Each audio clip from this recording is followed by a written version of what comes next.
Last class we have seen about in detail about overall research design. Now we will see the widely used design, most important design. We'll see one by one in a quantitative research first. So I already told you research design is a blueprint of the research or any scientific study, which includes means research methodology, tool, techniques, how are you going to conduct the research, what is the output, how the direction of the research, everything it is told by this research design. So research design is a vital important in any research people. They have to select any one of the research design to proceed with the research. Today we will see about the experimental research design. I told you already, experimental research design have main important three qualities, that is called manipulation. Manipulation means what is actually done by the researcher. What is actually done by the researcher means what? I have done my PhD degree. My degree I was doing about the anemia. I would like to state that say that amla honey dates is going to increase their blood or hemoglobin level. So what I have done, the manipulation, people are not eating, I am intervening the amla dates and honey. That is called intervention. That is the intervention is otherwise called the manipulation. Control group. Control group. Why to have a control group? The control group is the extent to which the researcher can manage the extraneous source of effect of the studies. Anything will be affecting. So we have a control group, we can control some of the extraneous variables which are affecting the study. Then random selection. Random selection is nothing but randomization. Randomization is nothing but it's a drawing about the research subjects from the target population in any one of the randomization method, sampling technique, like a randomized sampling technique what we are going to follow this one. So MCR is the main quality of the experimental research design. If manipulation is there, control or randomization, any one is missing, this design is going to the quasi experimental design that we will see after seeing the experimental research design.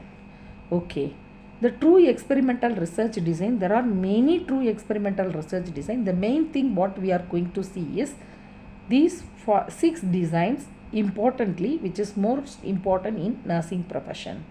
This is pre-test only control group design, pre-test and post-test control group design, Solomon 4 group design, factorial design, randomized block design, crossover design. Each and every design I will draw and explain you the schematic representation of this design. Quasi-experimental design. The quasi-experimental research design is lack in randomization, isn't it? To overcome that, we have a control group. Sometimes in the control group also not there. Sometimes that goes to the non-equivalent control group design, time series design, multiple time series design. Clear? So we will see in detail about what is called the true experimental research design. The first one is we have told about pre-test and post-test control group design. Pre-test and post-test control group design. It is a very commonly used research design in nursing. This is a treatment group. This is a control group. So you take the two group of the people, treatment group and control group. So this is the experimental group or control group. In this experimental group, we are administering the pre-test questionnaire. Pre-test and administer the new treatment and administer the post-test. For example, the women you are selecting, two group of the women, maybe infertile women, you can take it. So you can one group, you want to do the new intervention for the infertility women. You mean to say that the infertility women, the cognitive process you want to change. Whatever the high cost of the treatment they are taking, they are not getting pregnant because their cognition that demotivating them or the negative thoughts attracting the negative ideas affecting the conception. You want to see or some intervention you are giving to them to change the cognitive process. So your intervention may be CBT, cognitive behavioral therapy, or change their cognitive process, or X and Y you can put this one. Clear? So you take one fertility center as the experimental group, another fertility center will be a control group. Here administer the post test. So what is their cognitive process, what is their thought process, what is the pre-test. Then administer the new treatment, or like a treatment in the sense any intervention or manipulation, that you do this therapy for whenever they come, 8 sitting, 10 sitting, you do them, motivate them positively and reinforce them through the WhatsApps, and give them some this one to positively attract the positivity and administer the post test. Okay, how much they are happy or what are the indicator like that. Control group, you administer the pre-test, administer the standard procedure. Standard procedure, what they undergo infertility treatment, they come there, you are not going to give the CBT or something and administer the post test. Even not this one, you can do something else, or the pain management also you can do. The people underwent the open reduction or surgery or close reduction, something for the fracture management. So administer the pre-test, how is the pain scale, assess the pain, and then you may apply them hot compress or cold compress for him, and then administer the post test, whether it is reduced, pain is reduced, redness reduced, or swelling reduced, you check it. Control group only in the ward who is underwent the same surgery and same people, age or something, inclusive exclusive criteria, and what is their standard, what are the standard thing they are taking to reduce their pain or something. Nobody is giving like a compression or cold compression or hot application, just they give sometimes painkiller and assess how their pain reduced by pain assessment. Anything, this is called the pre-test, post-test, control group design. This is one of the important. What is the advantages of this? It can test the cause and effect the relationship, and it provides the better control of experiment, and it minimizes the threat of the validity. Disadvantages: some experimental procedure may not be practical or ethically it is possible to do in a clinical setup. And Hawthorne effects. Hawthorne effect. What is Hawthorne effect? Alteration of the behavior. Somebody is watching, somebody is observing you, totally the people will be changing their behavior. Since sometimes the people, they think that because you are doing a research or something, because of you, or their behavior and attitude will be changing because you are under the observation or under the study. So this is about the pre-test and post-test control group design. Yes, the another important one is called Solomon 4 group design. This design is more precise and more strong than the what design we have seen the control group design. Here we have the experimental group and also the control group. Here experimental group pre-test and experimental group without any intervention. So control group, experimental group also will be two groups will be there. So experimental group pre-test, experimental group post-test. Control group pre-test, post-test, intervention. Control group only the post-test. So how this study is going to be more effective? This design is much helpful to say that intervention is strongly effective. For example, here in this design you can say that experimental group is there, and maybe you can tell before and after, or Ganga or mother care or mummification. You can tell experimental group pre-test, intervention, post-test, and the experimental group only the post-test. So no intervention has been given. Control group pre-test before and after, and the control group. So it means to say that how effective the procedure is. So it is called the four groups. So usually we'll have a 2 group. Here we have a 4 group. Why 4 group? Experimental itself, treatment, without pre-test and without post-test. Without pre-test. The control group also without treatment. 2 groups are there, pre-test and post-test. Control group without pre-test. So this various dimension will reduce the bias, and it will clearly explain and predict the phenomena. What is you want to say? Which one is test the hypothesis in this method is very much useful. Next, if you see factorial design, it is also a experimental design. It has a multiple factor of multiple independent variable. Each level of one independent variable combined with the other level of the combination with other independent independent variable which is required, and also minimum 2 independent variable it is necessary for the factorial design. They use to the effect the 2 or more independent variable in a single dependent variable. Okay, in this study we are going to take an example of either the low birth weight baby or like a newborn baby development.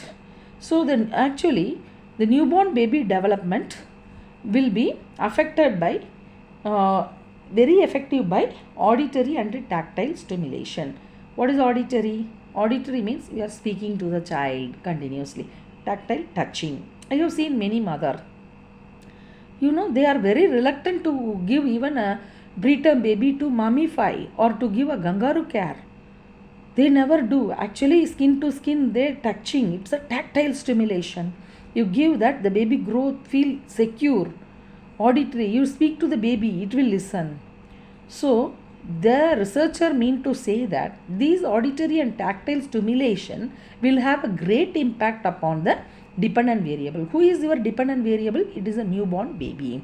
So, this when we are doing, we had only 4 group there. Here we have 2 components and more than the Solomon group we are having many independent variable. Correct? It effect on the dependent variable. Okay. So, we do auditory and tactile, and how many minutes we are going to give? 15 minutes, 30 minutes or 45 minutes. So, how much you are going to give more effective? So, how many hypotheses, how many can be formulated? So, auditory stimulation 15 minutes is effective or what? Or A2, it is a tactile as well as auditory stimulation. So, 15 minutes, how 15 minutes of this tactile stimulation is effective or not. So, 15 minutes of auditory stimulation or 15 minutes. So, 30 minutes of the auditory stimulation is going to be effective or what, or the 30 minutes of the auditory and tactile stimulation. So, 45 minutes of this combination is going to be effective or not. So how often, whether it is increasing, how the efficacy we are going to test. So, this is called the factorial design. Okay. The next important design is called the randomized complete block design. It is an experimental design which the subjects are grouped into blocks with a different treatment tested randomly. It reduces the bias and it reduces the error. It ensures the results are not misinterpreted.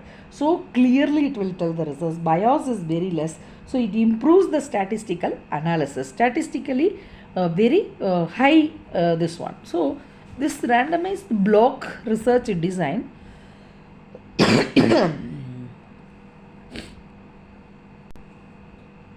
if you see the randomized block design, experimental units. So the experimental units, from the experimental units you create a block. So block 1 and block 2 you are creating. So how these people, block 1 and block 2, randomization. Again you randomize it and put it into treatment A and treatment B. For example, like anything like hot application or cold application, you can put it for the pain management. And block 2 you are giving, or tablet X for the pain and tablet Y for the another one, and you will measure the outcome. How is the outcome? So it is all experimental unit, no control group. Understand? So the experimental unit only, we are creating 2 blocks.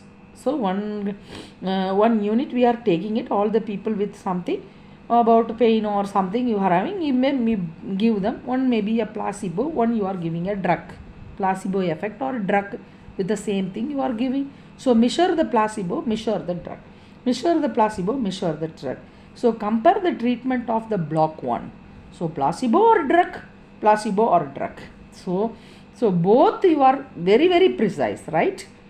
And bios also reduced, and you are creating all these are coming under this. So many blocks means like you are like a age is a blocker or something, you are making them age, sex, like that you are blocking the matching criterias, you are putting it together.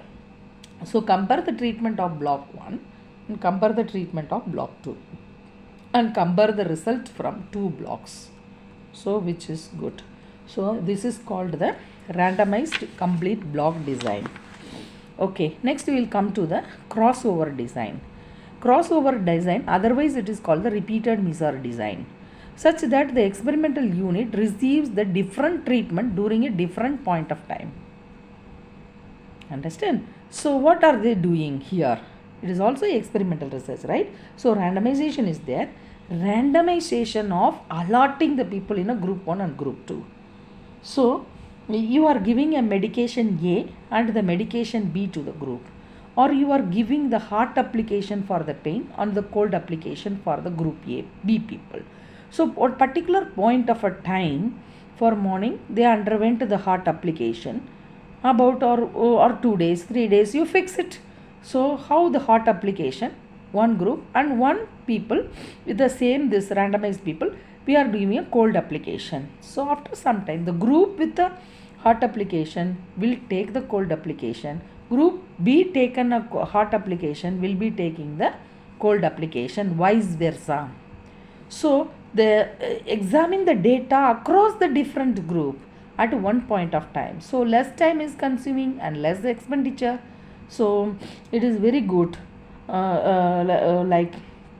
You can the efficacy of the drug or the efficacy of the treatment without bias you can evaluate it. So this is called the crossover design.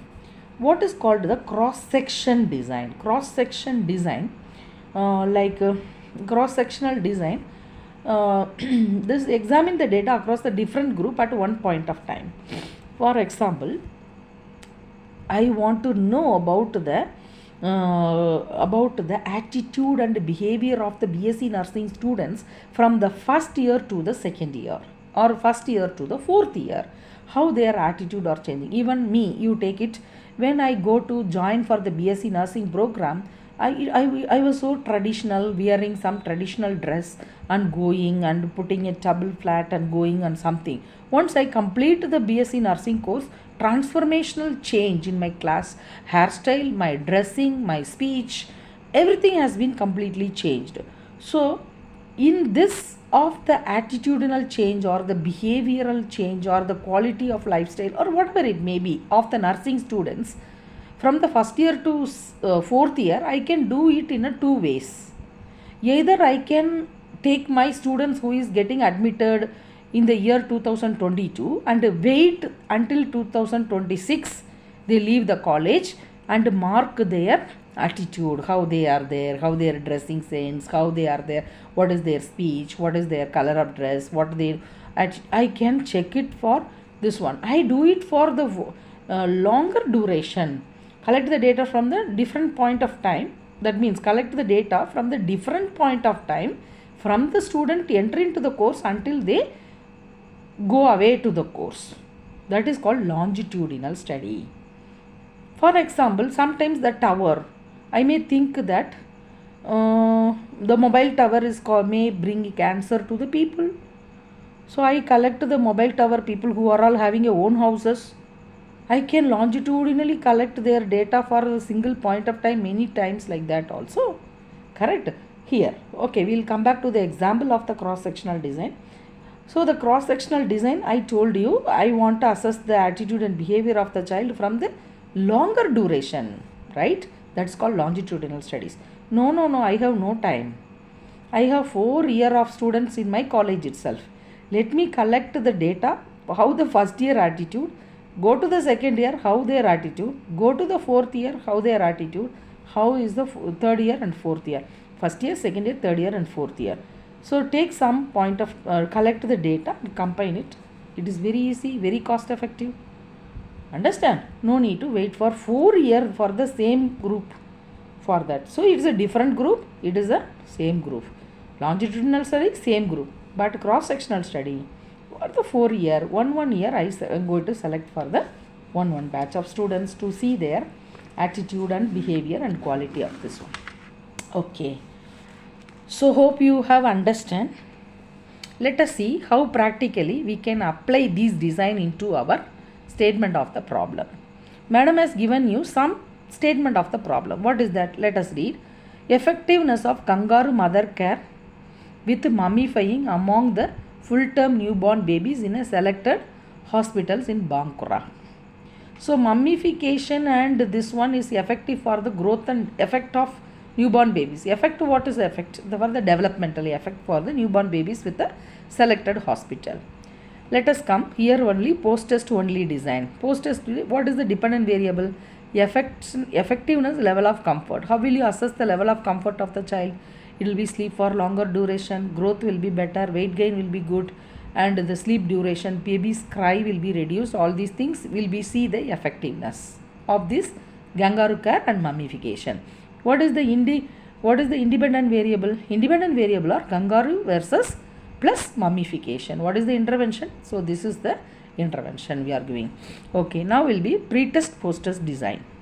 What is the pre-test? So pre-test you will assess the level of comfort of the newborn, and you will provide a kangaroo care. You will assess the post-test assessment of the newborn.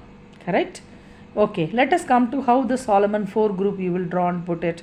So same way you will put it kangaroo care and mummification. Right or not? So mummification and kangaroo care. So mummification and kangaroo care you will be putting experimental group, pre-test intervention and before and after. Experimental group without intervention only after. So control group, pre-test and post-test intervention. This one, control group without this one. So this is called the Solomon 4 group. Factorial design, how will be? You are adding some more factors. Only you are adding 2 factor here. Here will be adding another 3 factors. What I can add another 3 factor? I will see the duration. Whether the mummy can do it for 1 hour or kangaroo care can do it for 1 hour, 2 hour, 3 hour. So 1 hour versus kangaroo care, how it is effective. And the kangaroo care 2 hour, how it is effective. Kangaroo care 3 hours with this effective, or kangaroo and mummification with this many factors I can develop this one. Clear? Okay. This is randomized block design. So the experimental unit is developed. What is the experimental unit? Newborn baby. All the newborn babies put into 2 blocks. Newborn baby means what is the age group? You know very well, 28 to 1 year. So 1 group, 2 group you will be putting. So then block 1, block 2. Then randomize the pair. Block 1 you developed. You taken 20 newborn, 40 newborn in this one. So 10 newborn you give them kangaroo, 10 newborn get mummification. Block 1. In the block 2, 10 newborn you give the kangaroo and 10 new. So you measure what is the measurement, how they affect, how long the baby slept, what is that, like that you can do it, and you compare and contrast and see which is more effective. Clear? What about the crossover design? So in the crossover design already randomization group 1 and group 2, kangaroo care, mummification. So one group vice versa it will be going. So kangaroo care will be given for a period of a time, and then mummification will be given for one group period of a time. Then the people who got kangaroo care will get mummification, and people got mummification got the kangaroo care. So hope you have understand very well about the experimental research design and how you can implement the design into your nursing problems, right? Next class we will see about the quasi-experimental research design with an examples. Thank you.